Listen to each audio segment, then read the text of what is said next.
Shir tonight is on the subject of Parshat Shavua, Parshat Behar, Bechukotai. I decided, when looking at the context of today's shir, to do two things. Number one, because it is 2 weeks before, essentially 2 weeks before Shavuot, and there is an element of Parshat Behar Bechukotai that links us back to Har Sinai and Mamad Har Sinai. I thought it would be an appropriate shir topic to take us into that link between the Parsha and Shavuot, so that we kind of get a little bit. Whoa. Sorry about that.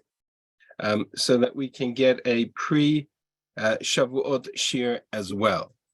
That's number one. Number two, I just want to take a moment and really, since our subject of today's shir is will take us all the way back to a core element of our relationship with the land of Israel.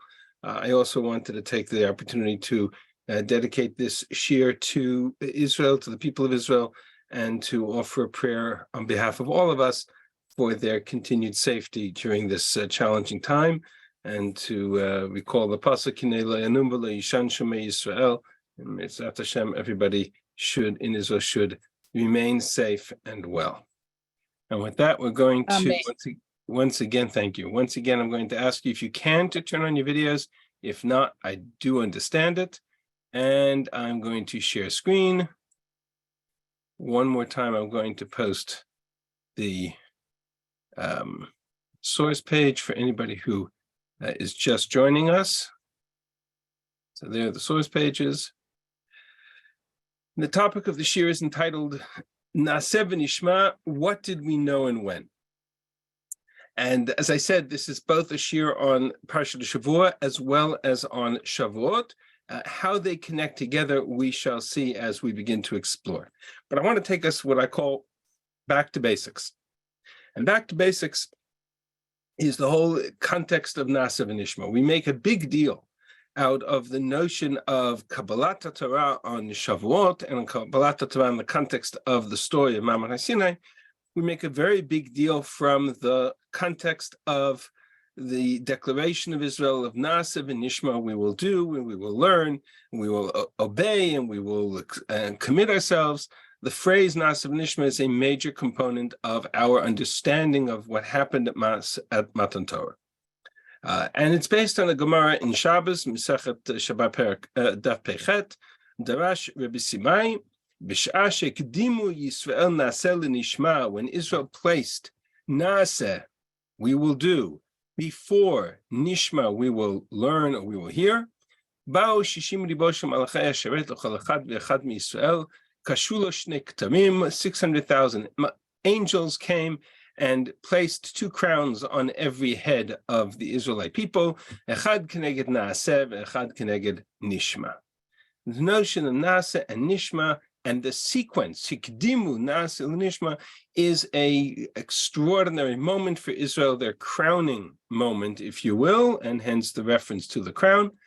Amar Rabbi Elazar, b'sh'a shekdimu Yisrael Naaseh l'nishma, yatzta bat kol v'amra.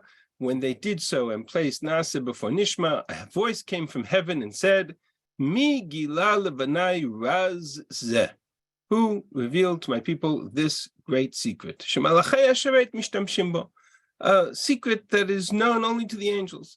As it says, Baruch Hu Hashem malachav giborei koach, oseh dvaro lishmoa b'kol dvaro, referring to the malachim giborei koach, describing them as fulfilling his word and listening to his word. Oseh dvaro lishmoa b'kol dvaro. Again, oseh before Naaseh before Nishma. And based on that statement, we all know that what the chiddush of Naaseh v'nishma is, as we typically understand it, is that the notion that they accepted the Torah even before they knew what the Torah said, that they, as we describe it, accepted the Torah, quote unquote, sight unseen. And the God Moshe came to the people as God instructed, and he said to them even before Matan Torah, I'm going to give you the Torah, are you willing to accept it? And they said yes, and all kinds of midrashim written about that moment. The problem we have is that when we really start to delve down deep into it in a pshat perspective, meaning to look at the text, it's not so neat and not so simple. The phrase Naaseh v'nishma as a sequence appears only once in the context of the Torah's description of the events of Matan Torah.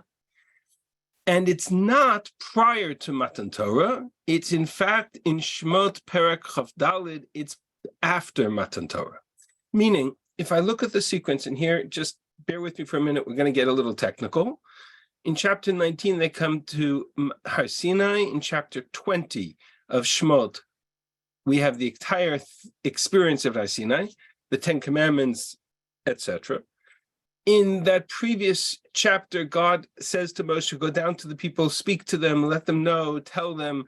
And Moshe comes down to the people and they say, Kol asher diber Hashem na'aseh, whatever God says we will do, we will obey. And there the phrase is strictly one of na'aseh. There's only one word that's used. And then we have Matan Torah, Parshas Yitro. Then we have all the Parshat Mishpatim. We have the entire sequence of all the laws of Mishpatim and the laws of the courts and a myriad of laws that are described, which are really an elaboration, a detailed elaboration of the Aseret HaDibrot.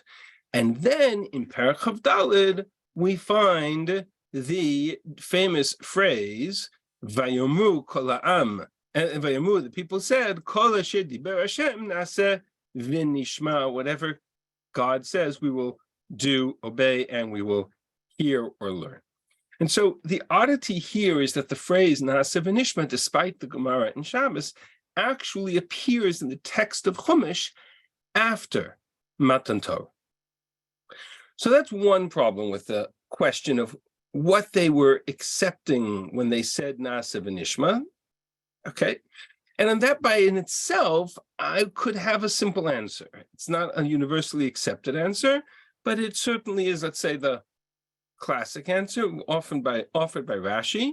And that is that this whole passage, which I'm going to read with you in a moment, I haven't read it through intentionally, just want to place in context, says Rashi on that phrase in Perek Chav Daled that this entire paragraph it's out of chronological sequence, and that this conversation that we're having in this passage is actually prior to the story of the Aseret HaDibrot, Matan Torah, and Parshat Mishpatim, and therefore it's just put here into Chumash in Perek Chav Daled, but it really belongs earlier, and so it lines up Naaseh v'nishma with as we typically understand Naaseh v'nishma. We will do with that sequence of commitment to action, even before we know what it says, is in fact intact. At least on some level, that says Rashi resolves the problem. And so, working with that assumption, we're going to look at alternatives in a moment, but working with that assumption, I want to look at that passage carefully.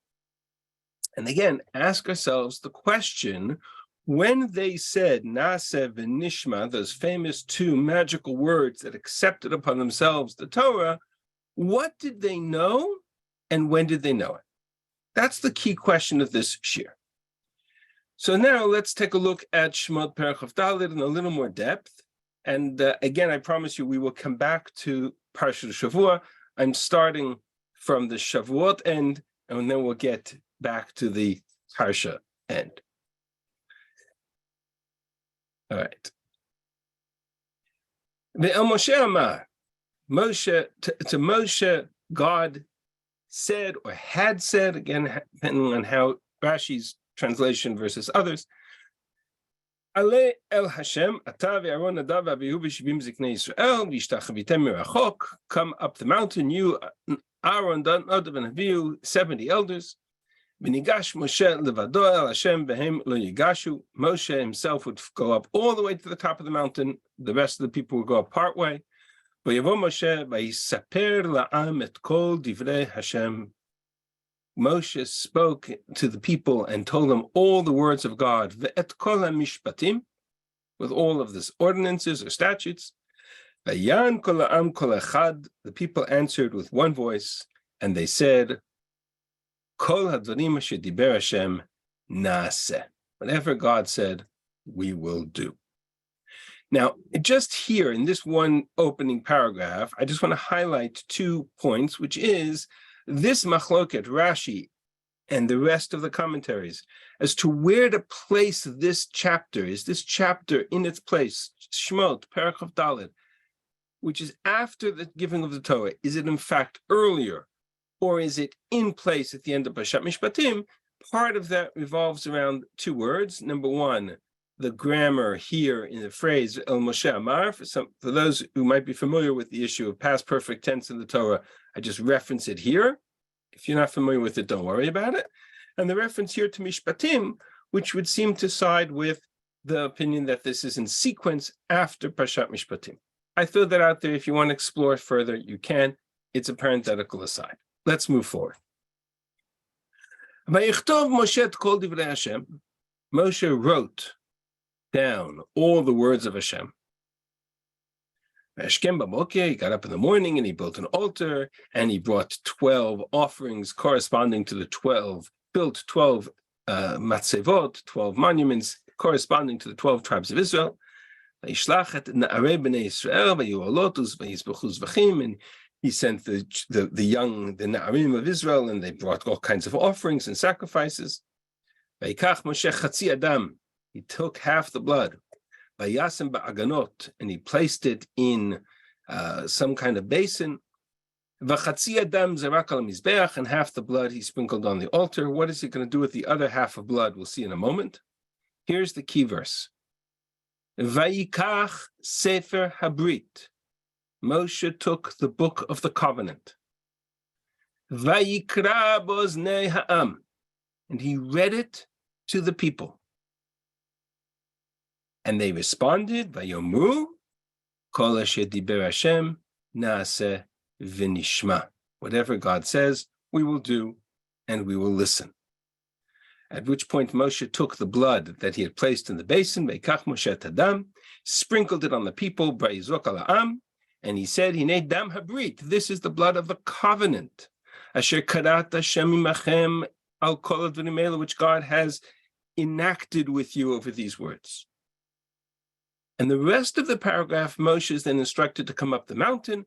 There's a great vision on the mountain of a fire. Moshe goes into the mountain, and there he remains for 40 days and 40 nights. Again, which is what leads those, Rashi and others, to say that this is an earlier piece. That's the passage. Now, I don't know if you picked it up. I tried to emphasize it, but there's a glaring problem for us philosophically in this text. We're so used to the notion that Naaseh v'nishma means they accepted the Torah without knowing what it said. Even before they heard it, they accepted it sight unseen. When we read Pasuk Zayin, it says, on the face of it, it seems to say the exact opposite. Moshe wrote down all that God had spoken. He wrote it down in a book called Sefer Habrit, the Book of the Covenant. He read it to the people, Vayikra boznei ha'am. And then they said, whatever God says, Naaseh v'nishma. So, of course, the obvious question being, what is this Sefer Habrit that Moshe read to them? To which they responded and said, Naaseh v'nishma. We celebrate Naaseh v'nishma on Shavuot. We define that phrase as Kabbalat Torah. We accepted the Torah. Did we accept the Torah sight unseen? Or like that famous medrash with all the jokes that go around it, did we first hear all of the words of the Torah and the entire Sefer Habrit and then say, okay, you know what? I like what I hear. I'll buy it. And the whole notion of them having accepted the Torah a priori without knowing what it says is challenged by the text. Vayikach Sefer Habrit. He took the book of the covenant and he read it to them. What is this Sefer Habrit? That essentially is the question of today's shir that I want to devote this shir to. What is this Sefer Habrit that Moshe read to them and that they then said Naaseh v'nishma? And why is this such a big deal? Why do Chazal make such a big factor over Naaseh v'nishma if they're simply saying, okay, you know what, we like what we hear. What do you mean? Nasa before Nishma, they accepted it before they heard it, but that's not true. They heard it and then accepted it. So what is the Sefer HaBrit? That, at the core of it, is the question we're going to try to address in today's shir. So I want to start with the most radical opinion, which is, of course, Rashi, because Rashi is of the opinion that this whole section is pre-Matan Torah, as I said before. And if it's pre-Matan Torah, that may resolve some textual issues, but it raises the bigger question, what is Moshe writing down, and what is this Sefer HaBrit if this whole passage is pre-Matan Torah? So just to put it in perspective, according to Rashi, they come to Har Sinai. This is in chapter 24. It occurs back in chapter 19. I'm not going to go through the textual issues here, not our subject. It just take Rashi at face value. This is early. You come to Ma'amad Har Sinai. They're going to receive the Torah tomorrow. Moshe writes something down, calls it a book of the covenant. Over this book, they enact a brit, tinei dam brit. They sprinkle the blood of the brit. The people say, Na'aseh v'nishma. What are they hearing? Says Rashi, what did Moshe write down? He wrote down everything that was relevant up until that point, namely, mi Breshit ve'ad matan Torah, the Torah as we know it from the beginning, from Breshit, until they received the Torah, the handful of mitzvot they received at Marab, which was in Parshat B'Shalach, Shabbos, Kibbut Avim, Paraduma, maybe it's on discussions exactly which mitzvot they heard.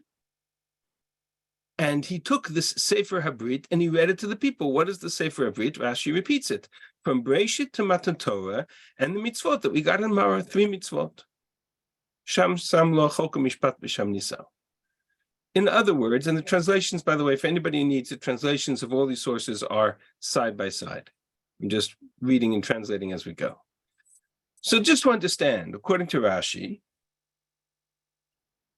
Moshe brought them to Har Sinai, and he wrote down all of the Torah from Bereshit till the story of the Exodus from Egypt.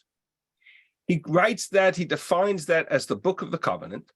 He stands up before the people and he says, here's the book of the covenant, and he reads it to them. And the people said, we accept it.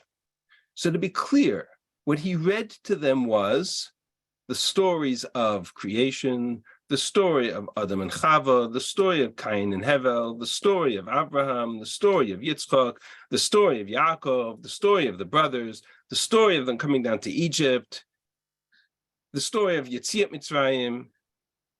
Then the people said, you know what? We like this Torah. It's all stories. It's a storybook. I like that.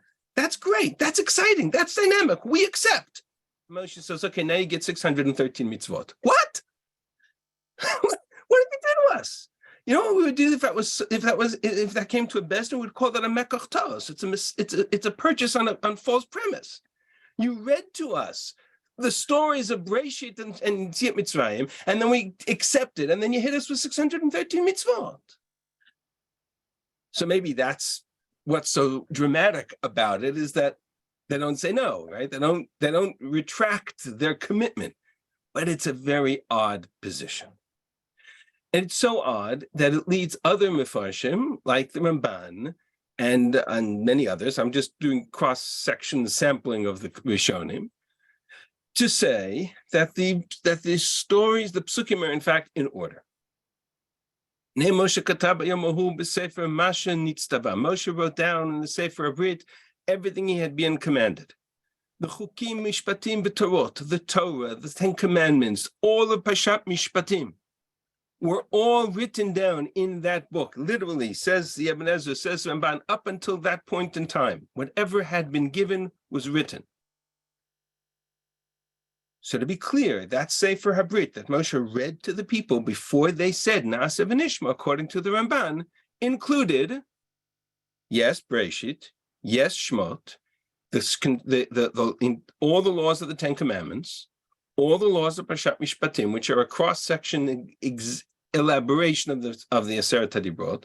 We would call that a significant sample, statistically, a significant sampling of the mitzvot. And Moshe says, here are the chapter headings. Here are all the laws elaborated. There are more, but essentially they're all categorized here.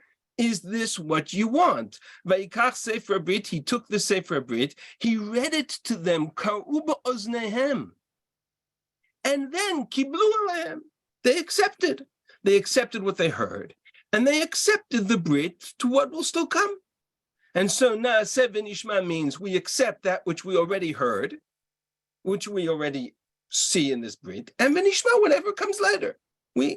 But you understand that there's much less of a novelty if what they heard was the Aseret HaDibrot and all of the laws of Parshat Mishpatim. They heard it. They heard it all. There's not much you can add that's going to surprise anybody once you finish the Ten Commandments in Parshat Mishpatim. They heard it all. But then I don't understand why the Gemara in Shabbos makes such a big deal out of Na'aseh v'nishma. So Na'aseh, we commit ourselves to the Ten Commandments and Parshat Mishpatim and all the laws and statutes of the elaboration, and then which include idolatry and which include all the laws, Shabbos, you name it. And then they said, okay, but there's a few other details, so we'll accept and we'll listen to the rest of the details. That's not such a big chiddush. That's not so novel. So we're left with this mystery. On the one hand, Rashi says what Moshe read to them was a storybook of their forefathers, and according to the Ramban, it was a cross section of all the laws of the Torah. But neither of these two opinions give me the satisfaction of understanding why the Gemara says Na'aseh v'nishma was such a revolutionary notion. So we're left with a mystery still to resolve. Now, the truth is that this machloket Rashi and the Ramban over what Na'aseh v'nishma is and what the Sefer HaBrit is, right? That's the key. I want to go back to this phrase, right? Moshe took this book that he wrote, this Sefer HaBrit, and he read it to the people, Vayikra b'oznei ha'am. Just for anybody still just joining, who has joined us in the last few minutes, I'm just adding the source page to the chat for your benefit. Vayikach Sefer HaBrit Vayikra b'oznei ha'am. He read the book of the covenant to them. And then they said, Na'aseh v'nishma. And so we are still left with this question, what is the Sefer HaBrit, this book of the covenant? Rashi says it's the story of Bereshit, which is basically a storybook. And the Ramban says it's all the mitzvot, the Aseret HaDibrot, and all the laws of Mishpatim. Couldn't get two more extreme examples than that. The truth is that both of these opinions appear in a much earlier source. Essentially, Rashi and the Ramban, all the Rishonim are lining up in accordance with one of two opinions articulated by our sages in the Mechilta. And in this Mechilta, the Torah takes from a chronological perspective, Rashi's approach, namely that this is our chapter 24 is early. Okay, that's less significant for us. The Mechilta asks the obvious question, Vayikach Sefer HaBrit Vayikra b'oznei ha'am. Moshe took the book of the covenant, he read it to the people. Aval lo sham'anu mehechan kara b'oznehem. The Torah doesn't tell us from where he read, meaning we have exactly the question that we have articulated, and all the Rishonim are lining up, Rashi Ramban. What is it that Moshe read? So the opinions are as follows. Rabbi Yossi Rabbi Yehuda says, what did Moshe read to them? Mitchilat Bereshit v'ad kan. From the beginning of the Torah until here. Now, until here, it depends what here is, but according to the Mechilta, this is early, Rashi's opinion. So essentially what Rabbi Yossi Rabbi Yehuda says is that Moshe gave them a book of stories, Bereshit, Yetziat Mitzrayim, albeit foundational stories and theological relationship with God and philosophical and God's promise of redemption, etc. But nonetheless, there were very few mitzvot in that book, and they said Na'aseh v'nishma. Rebbe says, okay, mitzvot shnitztavu Adam HaRishon had mitzvot. Mitzvot shnitztavu b'nei Noach had mitzvot. Mitzvot shenitzavu b'Mitzrayim. We got some mitzvot like Pesach in Mitzrayim. Others mitzvot we got in Mara. V'shar kol mitzvot kulan. And you know what? We also got the rest of the mitzvot. Even though. So in this book of the Brit, says Rebbe, are all the mitzvot. So wait a second. If Sefer Brit included all the mitzvot, then I'm back to my first question. What's the novelty? They said Na'aseh v'nishma. They listened to Moshe read all 613 commandments, and then they said Na'aseh v'nishma. I'm not going to take a show of hands. How many people heard before they came to the shir today that Israel heard all the mitzvot, and only then did they accept the Torah? It's not what it says. We are always taught that they accept the Torah sight unseen. So these two opinions are very complicated. All right. Comes along Rabbi Yishmael. And Rabbi Yishmael offers a third opinion. Out of the blue. And it's an opinion that is quoted by Chizkuni and many other Rishonim. And here is what Rabbi Yishmael says. You want to know what Sefer HaBrit was? I'll tell you exactly what it is. I know where it starts. I know where it finishes. And I know exactly what it looks like, says Rabbi Yishmael. B'tchilat ha'inyan, the beginning of Sefer HaBrit, reads as follows. V'shavta ha'aretz Shabbat la'Hashem, the land will remain a Shabbat for God. 6 years you shall sow the fields, sheish shanim tizra sadecha, and in the 7th year you'll have Shemitah. The laws of Shemitah, the laws of Yovel. V'brachot uklalot, and all of the blessings and curses of the Tochacha. That's what it says at the beginning of the book of the Brit. And at the end of the book of the Brit, it says, Eila chukim ve'mishpatim ve'atorot. These are the laws and the statutes and the Torot. Amu mekablin anu aleinu. They said we accept it. Once they accepted, they took the blood, they sprinkled it on the people, and they made a brit. What is Rabbi Yishmael pointing to?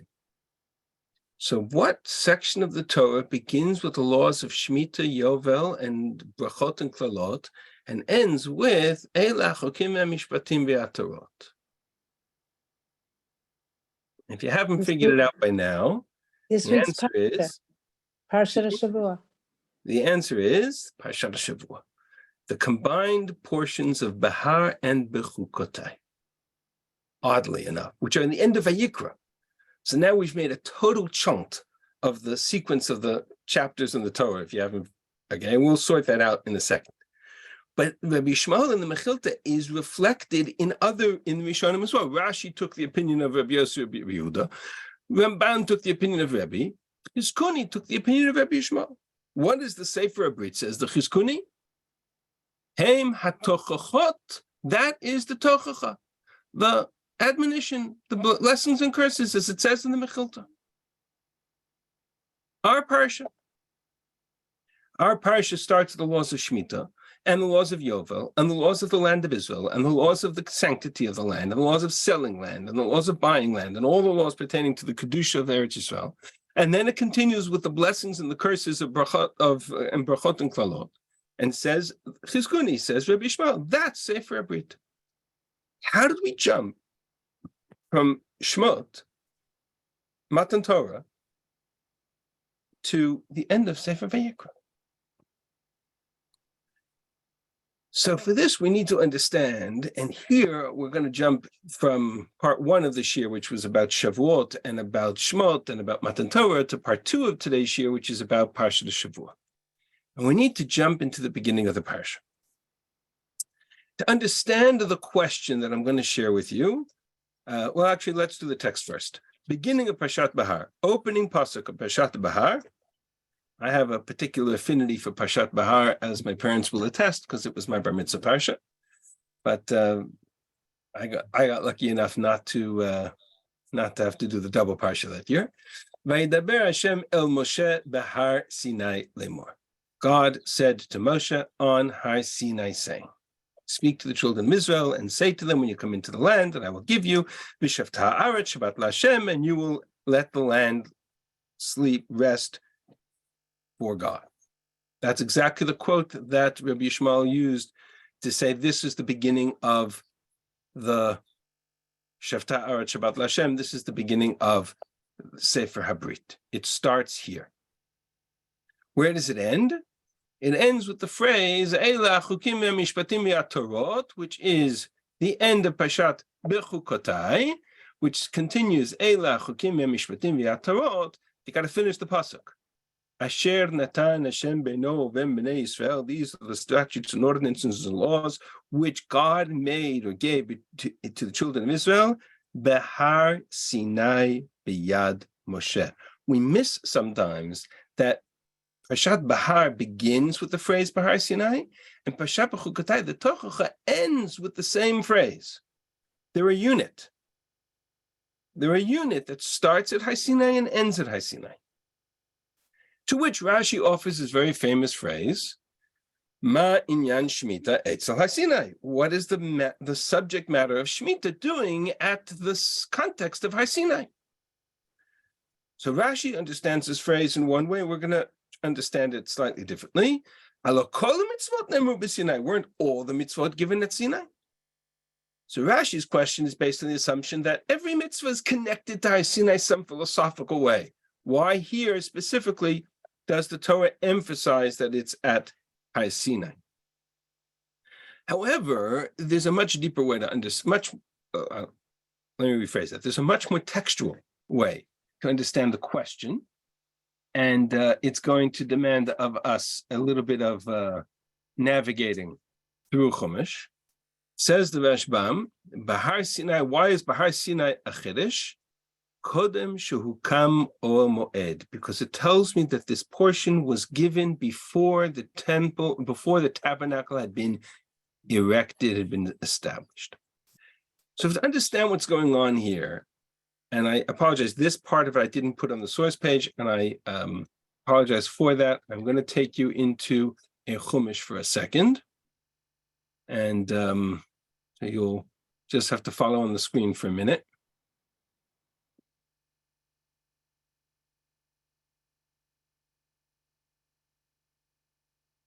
Beginning of Sefer Vayikra.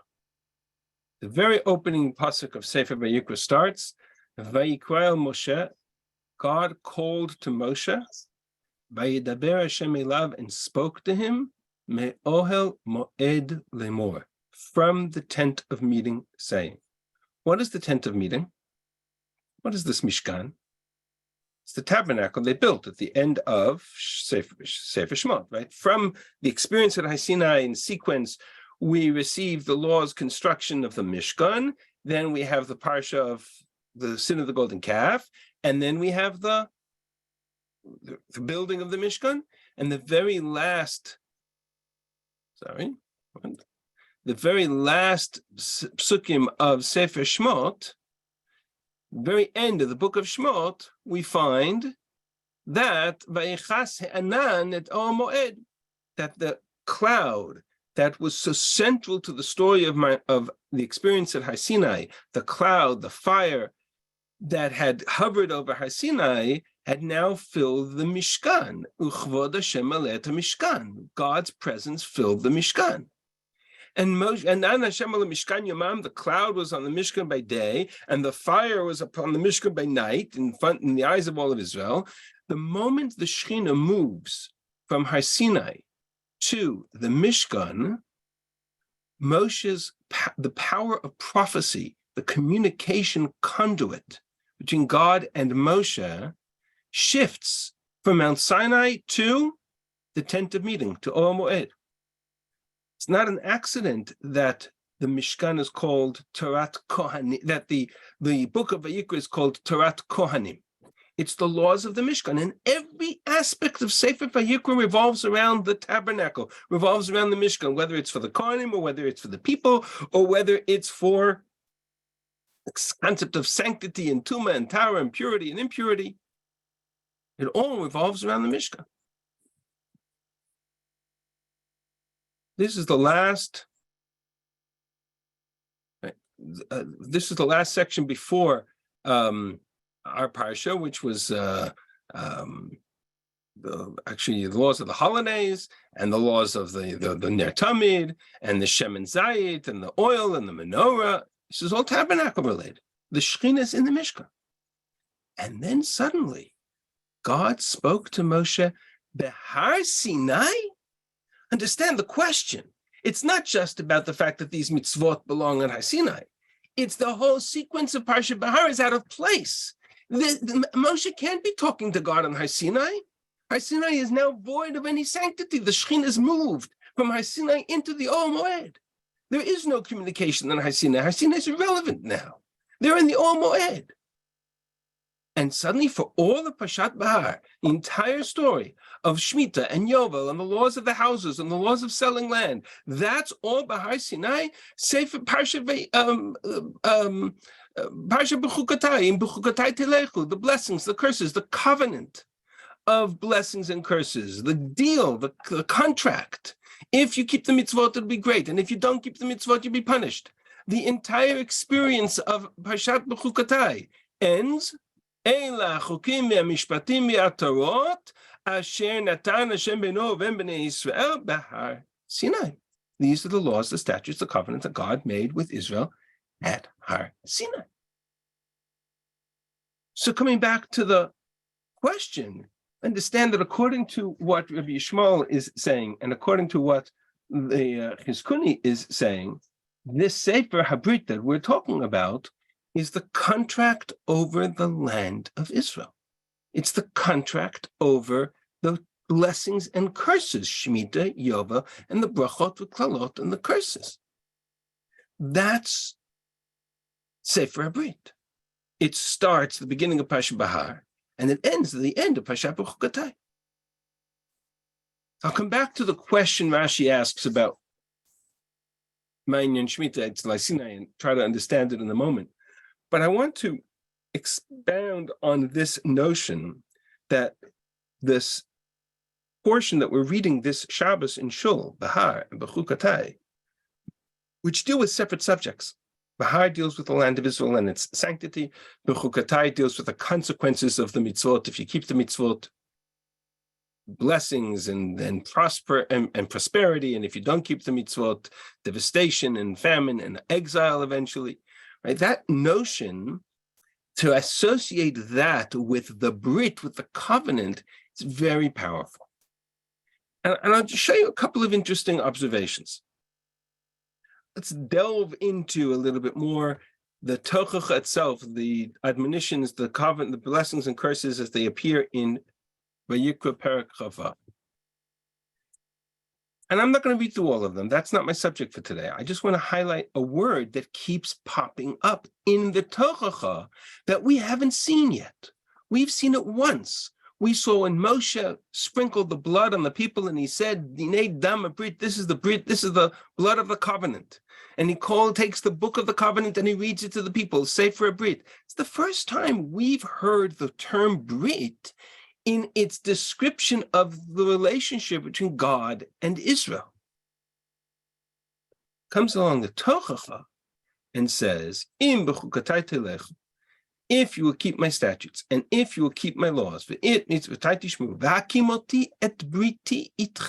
I will establish my brit with you. Whereas if you don't keep my mitzvot, and if you reject my commandments, then to violate my covenant, to break my brit, then I will bring upon you the vengeance of my brit. But at the end of it all, from verse 25 to verse 42, if I skip to the end of the parsha, I will remember my brit with Yaakov, and my brit with Yitzchak, and my brit with Avraham, and I will remember my brit with you, these are the laws, the statutes which God had made with Israel at Har Sinai. So even the language of the Tochacha itself highlights the covenantal relationship between God and Israel, but that covenant is referred to in that moment where Moshe takes the book of the covenant, reads it to the people, and the people say Nasa v'nishma. That's it. That's the only reference we have to the covenant. That's what defines, in the language of Soloveitchik Zatzal, this notion of a covenantal community. In the Tochacha, that word Brit appears over and over and over again. I'll go one step further. You know that the blessings, curses, that covenant or that description in detail appears in the Torah twice. It appears in the Torah in Parshat Bechukotai, in Sefer Shemot, and in Sefer Vayikra, and it appears again in much more elaborate form at the end of Parshat Kitavo, at the end of Devarim. Yes, with me on that one? Okay. The end of Devarim, at the end of the Tochacha, we find the following verse. Describing the Tochacha itself, describing the blessings and curses in Devarim, Eile divrei habrit asher tzivah Hashem et Moshe lichot et bnei Yisrael be'eretz Moav. These are the words of the Brit, the covenant which God commanded Moshe to make with Israel in the land of Moav. Milvad habrit asher karati tam b'chorev. Besides the covenant, the Brit, which he had made with them back in Chorev, which is Sinai. In other words, the Torah itself attests twice that the Tochacha, the concept of Tochacha, the concept of blessings and curses, is in fact what we call Brit, which makes sense if you think about what Brit is. Brit is a contract. What is a contract? Here's what I have to do. If I do that, here's the consequences. And if I don't do it, here are the consequences. That's what a contract is. When you sign a contract, a legal contract, you understand what you're obligated to do. You understand the consequences of doing it, and you understand the consequences of reaching it. That's exactly what this covenant is. If you keep the commandments, if you don't keep the commandments, here's the consequences of fulfillment or non-fulfillment. Give you another example. In Devarim Yud Aleph, this is in Parshat Re'eh. This is in the context of the mitzvah in the Torah when they enter into the land of Israel to go to two mountains in the area of Shechem, Har Grizim and Har Eval, and to establish an elaborate ceremony of blessings and curses there. A third reenactment, if you will, of this blessings and curses phenomenon that they do in Shechem, referred to as the bracha uklala, the blessings and curses, and the two mountains that are so designated.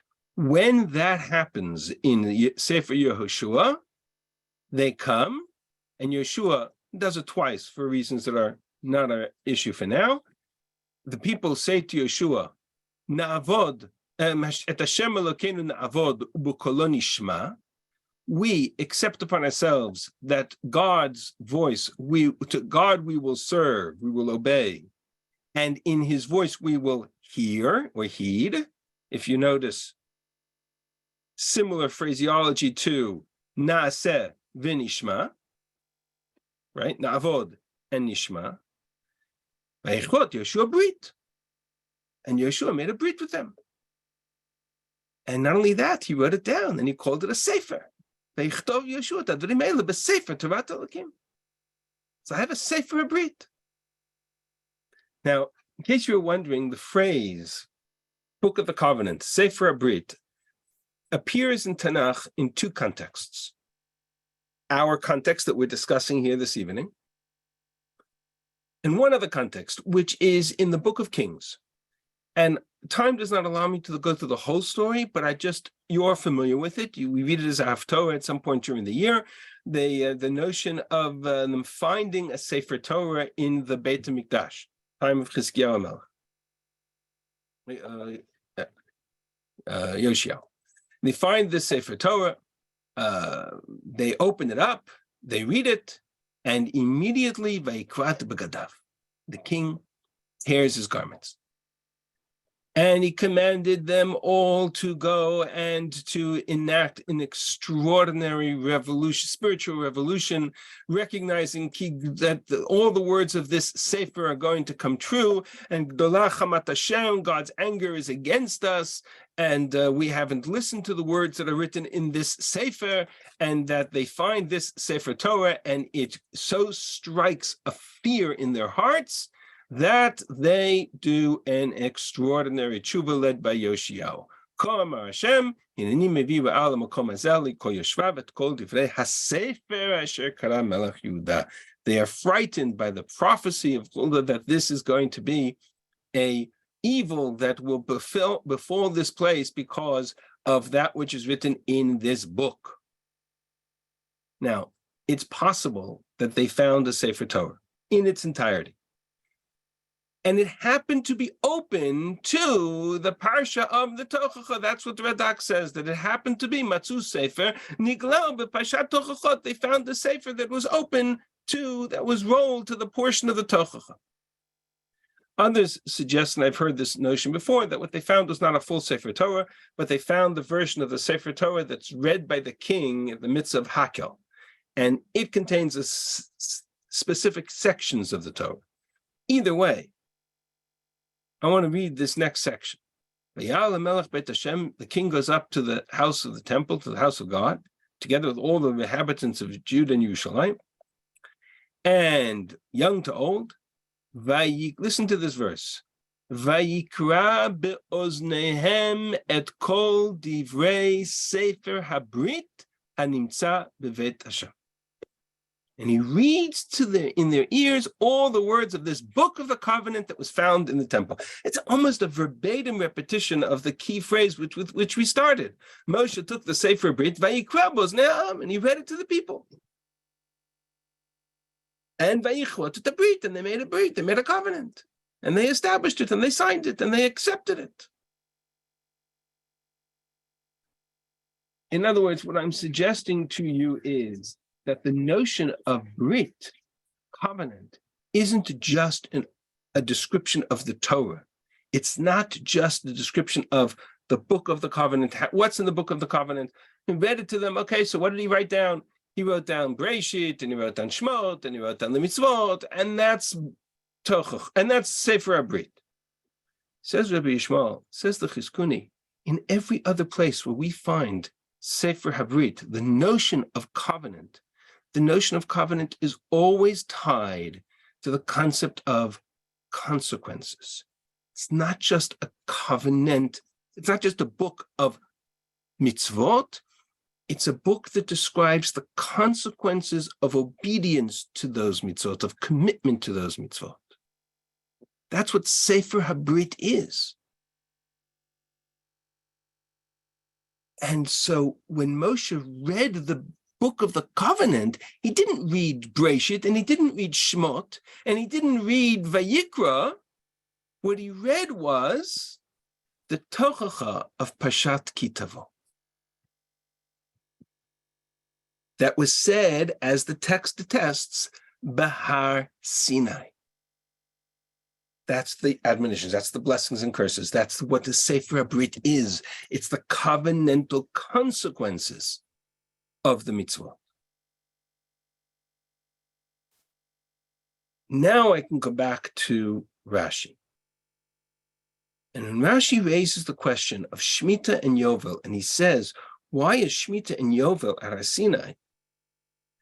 I don't think he means, although his answer is a different answer, but let's assume the language of the Medrash. I don't think he means just the question of why these mitzvot were connected to Har Sinai. I think he means, or I think the phrase means, of all the mitzvot of the Torah, why are the mitzvot of Shemitah, Yovel, and the laws of the land of Israel, the cross-section sampling of mitzvot that are included in the book of the covenant? Why does the Sefer HaBrit not start with the Tochacha? Why does it start with Shemitah, Yovel, and the laws of the land of Israel? That's the question. Because the Tochacha is the Sefer HaBrit of Har Sinai. The book, the covenant of Bechukotai, is the book of the covenant. It was said at Har Sinai. It was articulated at Har Sinai. That's exactly what Moshe read to them. He read to them the book of the covenant, namely the Tochacha. So why is Shemitah there? And why is Yovel there? And why is the Kedushat Haaretz there? And why is the selling of land there? Why is those the mitzvot that are there? That's the question. And there Rashi's answer is very clear. Right? There, if you look at the Tochacha, you understand the answer right away. Parshat Bechukotai are interconnected. The sanctity of the land of Israel, the centrality of the land of Israel, the laws of Shemitah, the laws of Yovel, the attest that God has given us the land, that is the subject of the Tochacha. When it comes to the negative, if you don't keep the commandments, then I will destroy the land, I will make the land desolate, I will exile you from the land. The Torah says, as tirtzeh haaretz et shabtoteha, I will make it so that if you don't observe the sanctity of the land while you live there, I will force the land to observe its own Shabbat with you absent there. That's what the Tochacha is about. So essentially, stop sharing for a moment, what I'm suggesting to us here in this discussion, and I want to come back to that which I started, is that when Moshe comes to the people of Israel, assuming for a moment I take the Mechilta and Rabbi Shmuel's statement at face value, before Matan Torah, before they hear the Aseret HaDibot, before they hear the Ten Commandments, and before they hear Parshat Mishpatim, before they learn about the Mishkan, Moshe stands before them and he reads them Sefer HaBrit. And what does Sefer HaBrit contain? It contains two portions, two chapters, chapter 25 and 26 of our book of Vayikra, Parshat Behar and Bechukotai. It starts by Vayidaber Hashem Moshe Behar Sinai. It ends, Eila Chukim HaMishpatim VaTorot Asher Tzivah Hashem Elokechem Behar Sinai. This is the brackets of the book that was given to them at Har Sinai. It contains the admonitions, it contains the consequences of their commitment to the land of Israel and the commitment to the Torah and the commitment to the mitzvot. Im Bechukotai Tilechu, Im Bechukotai Timasu. In other words, that's precisely what the Medrash says was the extraordinary, revolutionary notion of Na'aseh v'Nishma. When they said Na'aseh v'Nishma, Moshe had read to them two chapters. According to this position of Chizkuni, according to Rabbi Shmuel, not like Rashi, not like the Ramban, Moshe read two chapters. What did he read them? He read to them before they heard Anochi, before they heard Lo Yilecha, before they heard any mitzvah in the Torah. They heard that if whatever they do with these mitzvot that they're about to get, if they commit themselves to it, they will be granted the blessing of the land of Israel with all of its sanctity. And if they violate it, they will be exiled from that land with all of its consequences. The Brit was over the contract of the land of Israel. And that's the Na'aseh v'Nishma. What we heard was that whenever we accept, the consequences are we can either stay in the land, which was a promised land we've been dreaming about, we've been anticipating, we've been hoping for, we've been yearning for 400 years of slavery, and ever since. This is the anticipation, it comes with a price tag, it comes with a commitment level. If you commit to the Torah, which you haven't heard yet, then you can remain in the land of Israel. And if you don't, you'll be exiled from that very land. It's the sanctity of the land of Israel that stands at the center of the book of the covenant of Sefer HaBrit. And then the people said, Na'aseh v'Nishma. That's the extraordinary observation of Na'aseh v'Nishma that Chazal identified. They were willing to accept before they heard the Torah, according to all the chronology.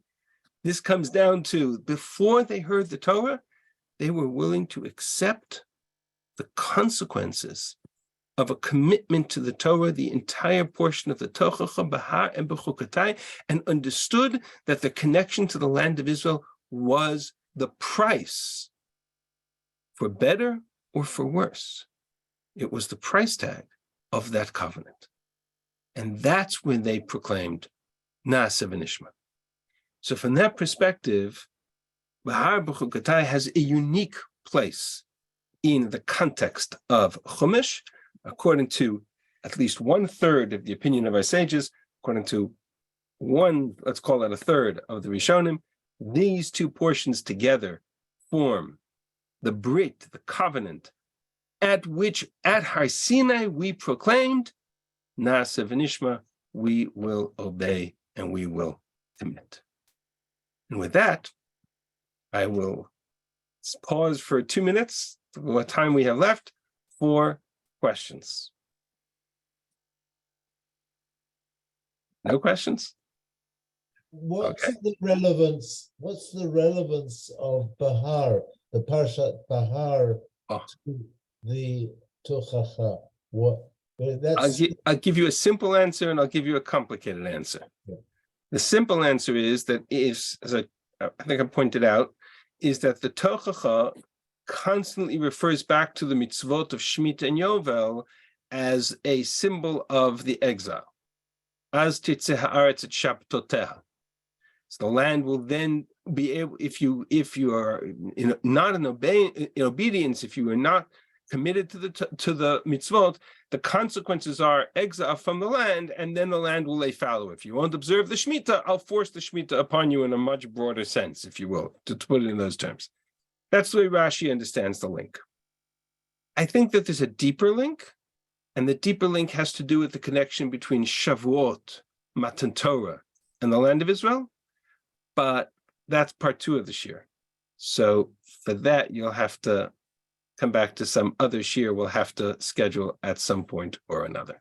It's interesting that Rashi also says that the first verse in Bereshit is just It's about Eretz Yisrael, correct?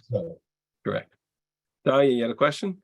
Yeah, the thing about Shemitah and Yovel is that we don't get to own the land. Whatever we have goes back to God.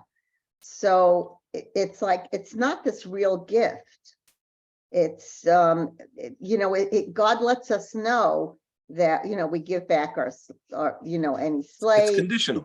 It's conditional. It's very conditional, and Right. and so it's not an actual gift. Right. So I think it's sort of basically it shows that the Jewish people accept the fact that they're really not getting anything. Well, they're getting it if they're They're getting it, but it really belongs to God. It's the carrot for their obedience, correct? For the price that we have to pay. The price is obedience. Yeah, we get it those other 49 Sure. years or the 6 years and not the 7th year. Yeah. We're always having to give it back to God. We're always having to remember who That's how it we works. get from. That works. Okay. Any other questions? All right, then I will adjourn here. I thank you for your time. I thank you for listening. I thank you for your cameras and your faces. And Ezrat Hashem, we'll have other opportunities to learn together. Have a wonderful evening. Enjoy Parshat Bechukotai, and I hope you have a meaningful Shavuot. Thank you. Thank you Thank you very much. It was really very much. interesting. Thank you very much. My pleasure. Fantastic. Thank you. My pleasure. We're a little bit awestruck, therefore no questions. It's our pleasure, Rose. Really a pleasure. Beautiful. Thank you so much.